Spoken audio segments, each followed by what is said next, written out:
Okay, babes, welcome to day number 2 of my little video series on how to deal with a crisis, because we're all in this together with COVID-19.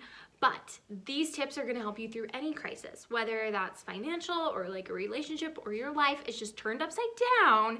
These tips are going to help you out. So if you haven't watched the first video, pause this, go watch that right now. I'll link it below. It'll probably be suggested too. So go check that out, because day 1 is journaling. And if you haven't been journaling, then you're not ready for the second step, okay?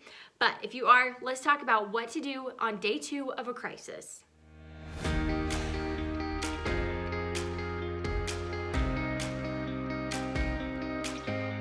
Okay, so you spent some time journaling because I know that you probably have a ton of time on your hands right now, right? So you've been journaling, you've been putting out your feelings, right? This is your free therapy session that you've been doing for yourself, right? Okay, the second part of dealing with the crisis is to focus on gratitude. That is tip number 2. And that is gonna come as a no-brainer to you, especially if you've been on my channel for a long time. But let me tell you how refreshing and how vital this process is when a crisis is going on in your life. Because I did this actually last week. So I was journaling and I wrote our blessings. And I started to write down all the ways that COVID-19 had blessed my life. Yeah, let me repeat that again. All the ways that this horrible virus had blessed my life. Now, that's not making light of anybody who has lost a loved one, anybody who is scared or like having been more personally affected by this virus than I have.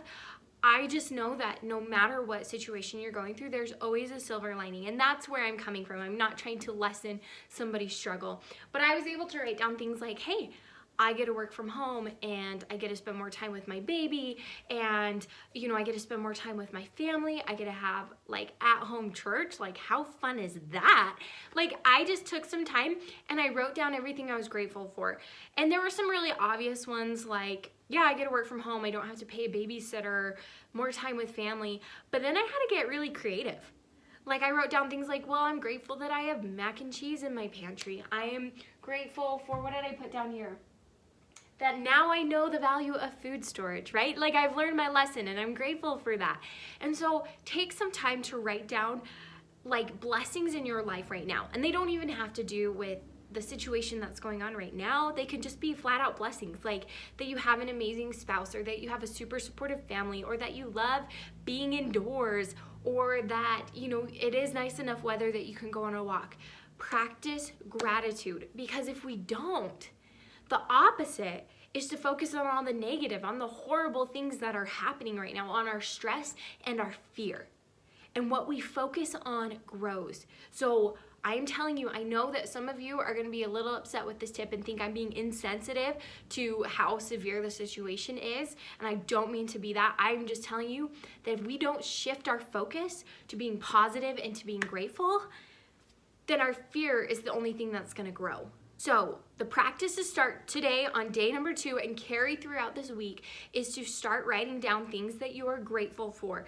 And now my suggestion for you, because I know we live in a digital world, is to put this list on your phone and to just have an ongoing list of what you are grateful for.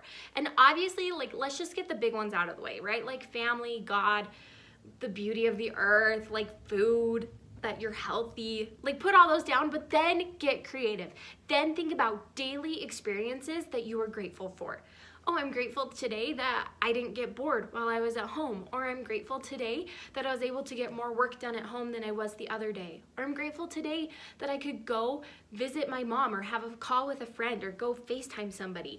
So write down the big things that you're grateful for, and then write down things that happen to you on the daily. Keep that in your phone and you will see a huge difference to your level of fear and apprehension of the situation that's going on in your life. So, wishing you the best of luck. Stay healthy, stay safe, and know that I love you and I'm praying for you. I almost said I'm loving you. I'm loving you from afar. I'm praying for you and I love you. So, Abbi J out.